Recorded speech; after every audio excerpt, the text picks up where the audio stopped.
We just We're live. Yeah. All right. We're live with a smile. Ladies and gentlemen, schools, thank you for joining us. We are today going to be talking about quite a tricky topic, for schools. So I'm sitting with Brett from Bentley. And when it comes to school advisor side, what we really want to do is connect you schools with our best suppliers. And Bentley is 5-star rated on School Advisor, is an expert when it comes to debt collection, the legal side. And Brett has a lot of knowledge on a couple of key topics. So today we want to dive into Fishhook with that case and kind of just give you some tips and ideas as schools of what you need to know. So, Brett, thanks so much for being live with us. Thanks, Peter.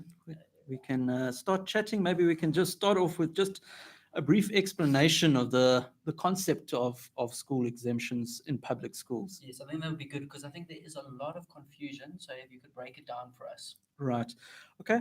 The idea is that public school fees are statutory liability in terms of the Schools Act, but they've passed the regulations to try to give parents that are on fee-paying schools that are unable to pay school fees an option in which they can be exempted from paying school fees. There's basically three sort of types of exemption that you get. The standard exemption can be full or partial, and it's based on the person's income. And then you get conditional, which we'll come back to, and automatic, which is certain categories of person, for example, foster home, orphan, and that type of thing. So, but the biggest confusion is now surrounds conditional exemptions. Okay, so what is a conditional exemption? Okay, in the Fishhook High case, which was brought as more as a test case, one of the things that the court tried to deal with and tried to solve this whole issue of the exemption regulations not dealing with separated parents. So in South Africa, you would think, okay, the average family is a nuclear family, but in fact, 65% of families are separate. 65%. 65%. Okay. So this is something major for schools that are realistically 65% of their parents could be applying for this kind of exemption. Yes. So it's a major area, and it was a major area that wasn't contemplated in terms of the school regulation. So you had this situation where parents are separated, they're alienated from each other. You've got one parent coming to the school saying, I want to apply for an exemption. Here's my income. Please work it out. And the school was saying, well, no, we need both parents. And that's where the problem lay, was dealing with these separated parents and how to be fair between both the school's rights and the rights of the separated parent. Okay. So this is what happened at Fishhook, obviously. Can you Yes. just run through the kind of the pre-bit to it and how it actually ended up at the High Court? Yeah, it started off with a dispute between the school where Mrs. S, as she's referred to in the court papers, came to the school, said, I'm a divorced mother. Here is my income. This is the maintenance I'm receiving. I'm in no contact with the father of the child. This is all I'm prepared to give you. The school, for its side, refused the exemption on that basis. And a 2 or 3 year dispute ensued, where eventually Mrs. S ended up with a NGO by the name of Equal Education, and they brought a declaratory to court to resolve this whole issue of how you deal with separated parents and exemptions. Okay. So I know it was a massive judgment case. It sets a precedent for every other school. What was the judgment? What was decided upon? Okay. So this is where the court tried to be creative, for want of a better word. One doesn't think of courts being creative, but it tried to be creative and look for a legal solution, because it went to the High Court, and the High Court said, here in the Western Cape, said that parents are jointly liable, and that caused many problems. So it ended up in the Supreme Court of Appeal. And the Supreme Court of Appeal looked at this whole concept of conditional exemption. Conditional is where it's given on condition that if financial circumstances change, the school can go back to the parents. So what it said in the case was that both parents are jointly and severally liable for the school fees. So not just 50-50. One parent can pay 100% of the school fees and then have to look to the other parent to recover those funds. That's the whole concept of joint and several liability. It went further than that and said, okay, let's try solve this thing by using conditional exemptions.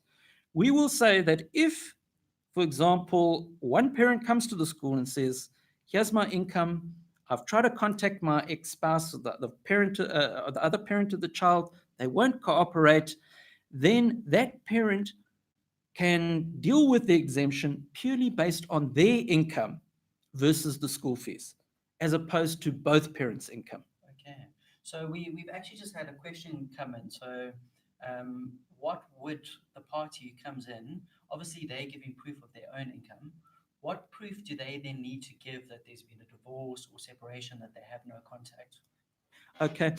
None of the other provinces or the case gave clarity on what level of proof would be required. But fortunately, the Western Cape Education Department has put out a directive. And in terms of their directive, they say that, for example, if there's a protection order between the parents, then in that case, the protection order is all the proof that is necessary. Because obviously they've reached a state of alienation where you wouldn't want them to attempt communication there. If that parent has, the cooperative parent, for want of a better expression, has tried to go to the other parent and they just not complying, then they have to show proof that they've perhaps written an email to them, communicated with them in some way, or even go as far, if it was verbal, put up an affidavit. If the parent, as in some cases, there's no contact, they don't know where their parent is, again, an affidavit showing that stating that they've got no contact. So if we had to take the case of Fishhook, now that there's been this whole process, Mrs. S arrives at the school. Yes. What is expected of the school? What is expected of Mrs. S? Can you make this quite practical? So Okay. literally, what does the school need to ask? What information do they need to get? Okay. Firstly, the first thing that the school should be doing is they should be making sure that for separated parents, that they're not expecting separated parents to disclose their financials on the same document. So when parents are alienated, they don't want each other to know the ins and outs of their financial affairs. So there should be two forms, one for the one parent and one for the other parent. They shouldn't expect them to complete it on a single document there. So that's the first thing that they should be doing. If there is a situation where the parent that is applying for the exemption says, I've made all these efforts, I've tried to get hold of them, and they give this evidence that we've just previously discussed, then the school can take the step of trying to contact that parent themselves, the non-cooperative parent, Yes. and write to them and try and make contact. The case then goes on to say, if they can't get that practical or they can't get that person to cooperate, they then must grant that person a conditional exemption based on purely their income versus the school fees, and use the normal formula as though that the non-cooperative parent were not alive, for want of a better expression. So then they calculate it based on that. Okay. So obviously for schools, if you've got, and we know at the moment within the economy in South Africa, schools really need their school fees. So if they are not getting this income in, they're pretty much losing this income. I'm correct in saying that government is not topping this up for them. Absolutely. And that's one of the things that a number of parents and organizations don't seem to take into account, is the fact that if any particular parent gets an exemption, it's not that the government comes in and pays the full amount of those school fees. The government will pay a few hundred rand at best on that. The rest of the body of parents, paying parents, actually has to cover that cost. So if you really look, if you drill down and you look at it really hard, it's actually a situation of the parents' rights versus the learners' rights. Because the less fees that there are coming into school, the less quality education can actually be provided. So it's personal rights versus group rights. And sometimes that isn't taken into account. Okay. So let's take into consideration Mrs. S comes, she gives her income statement, she gives proof. Yes. The school then can't follow up or somehow can't get hold of that parent. We just had a question that came and says, what happens if at a later stage the exemption has been approved, it's all gone through, at a later stage they manage to get hold of that uncooperative parent?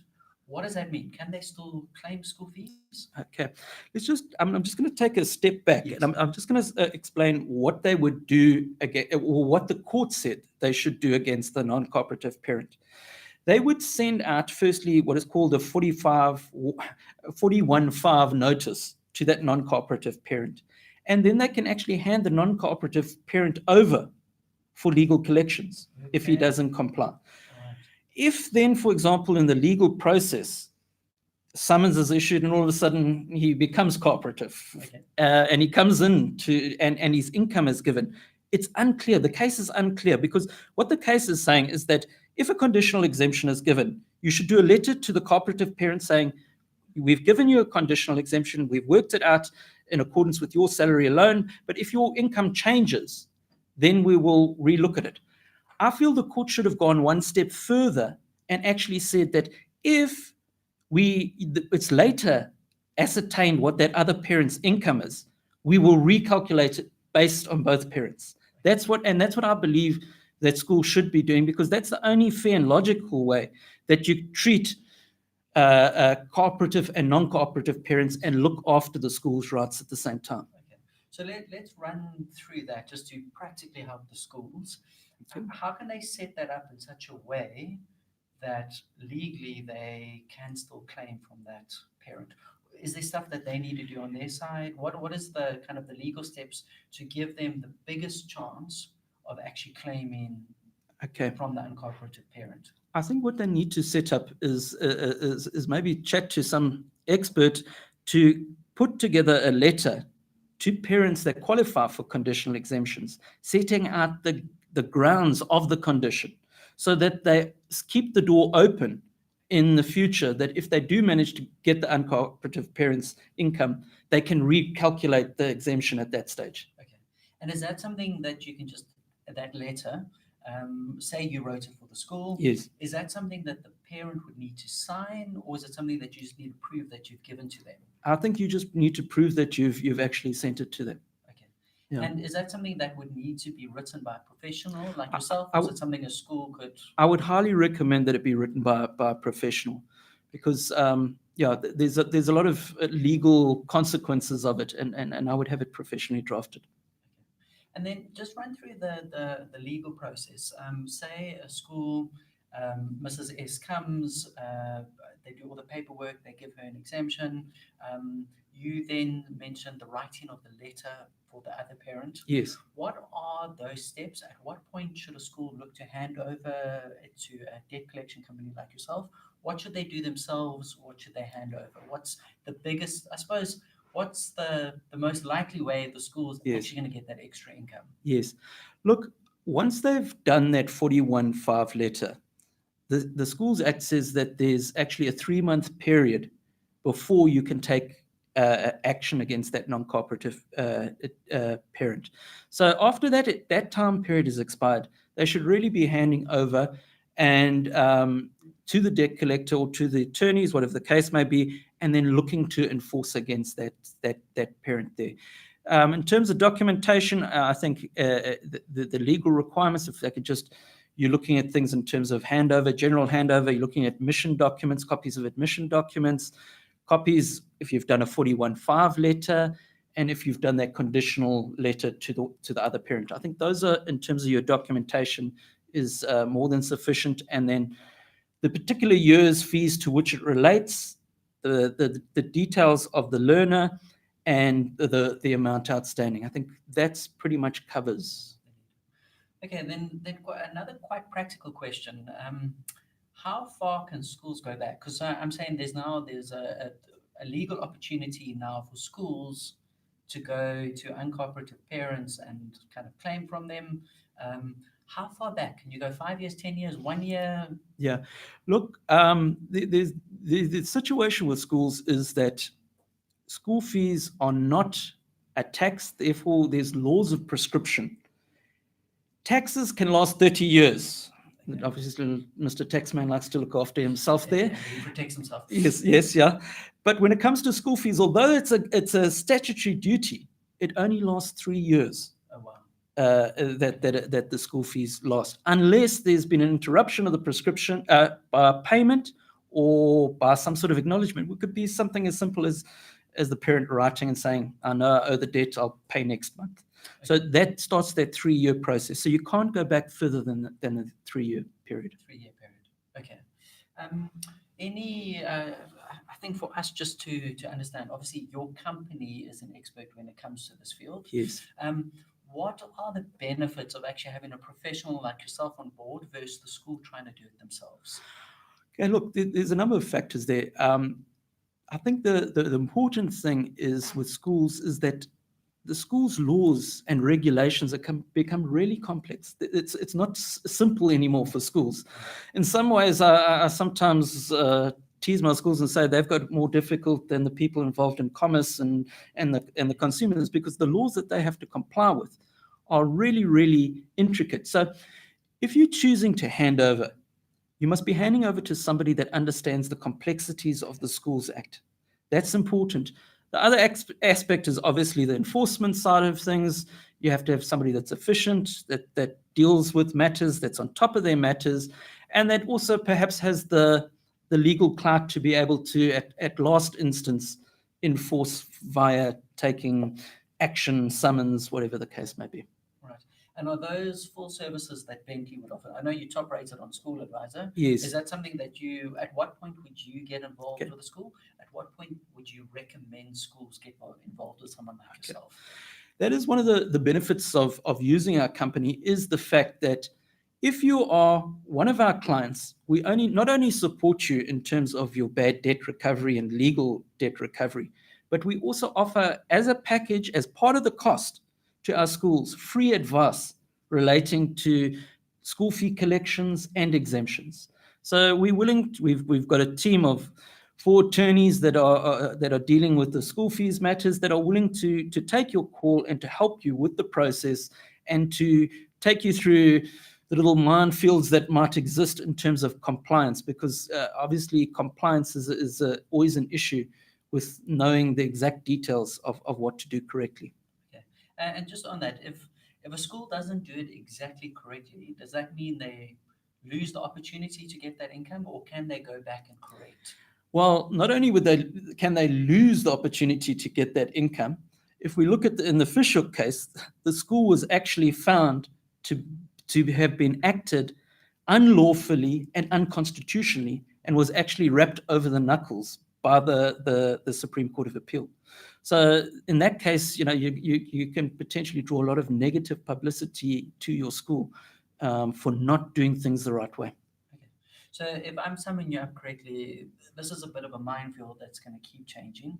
Obviously, there's now been another case with Fishhook, and they generally, though, a school is going to need a professional. There's no way to expect that the bursar or business managers can be able to keep up with this law themselves. Absolutely. It really is. It's changing year by year. There's new developments that are happening. So, yeah, there's the other aspect is training. And that's also something that we offer as well, is to try to keep the school staff as up to date in the law. And we offer annual seminars, Cape Town, Joburg, Durban, keeping people up to date in terms of what is happening in the law.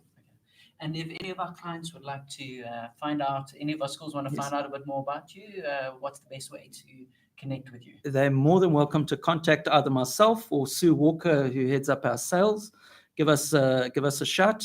Our website is pretty simple. It's creditcontrol.coza, and they can find our details there. Okay. And then I'm going to cede one last thought. For the Fisher case, is there any parting thought, something that you think is key that we haven't chatted about that schools should be aware of? Any last wisdom? And while you're thinking, I'll give you 2 seconds to think. Also, I'd recommend to the schools, if you want to get a good feel of Bentley, just pop onto School Advisor and check their reviews. It's very unusual for us to find a company with so many 5-star rated reviews, and we know those are all for real schools. We've checked them. So yeah, parting thoughts, anything you think the school should know? I would just like to say to the schools, when you're dealing with any particular parent in any situation, deal with that parent in the fairest possible way that you can deal. Imagine yourself in the future being a school that is put in front of a court, and the details of how you've dealt with that parent are brought in front of that court. I'd say follow the law and be as fair as possible. Okay, that's brilliant. I think that's a fair point, but it's going to make me ask one last question. As a school, obviously, I think schools by nature are trying to look after the parents and the pupils. How do you be fair, but at the same time don't get pushed over? Absolutely. Well, that's the thing. You have to, schools have to stand up for their rights. And because of the way that the exemption system is set up, it almost pits schools against non-paying parents, which is unfortunate. You know, it would be a different case that if, when exemptions were granted, the government paid the full amount of the exemption, but that's not going to happen in our current education system. So yes, schools have to find that sweet ground between being passive and being aggressive, and maybe find assertive as the home field. I don't know. My view is I think outsource it because it removes the emotion. Say, listen, we'll get Bentleys to contact you. Yeah. I think it is a viable option to protect the school. Is actually to be able to say, all right, well, we've got a third party that's going to help us with this, because it allows the school to remove the emotion. Yeah. Look, we do certainly offer that. Certainly, some schools have got some fabulous people dealing with their internal collections. But that is another service that we do offer, is outsourced credit management that we can offer the schools as well. Awesome. All right. Brett, thank you so much. We really appreciate your time. Thank you for everyone listening. Just a reminder, check out Bentleys on School Advisor. You can visit their websites.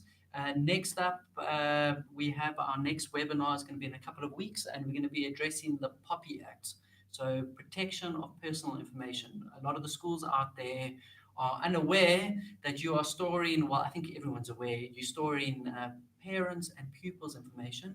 The law is going to be enacted, which means you're going to need to protect that information. So we're bringing in an expert to talk about that, so please watch out for that. We'll keep you updated.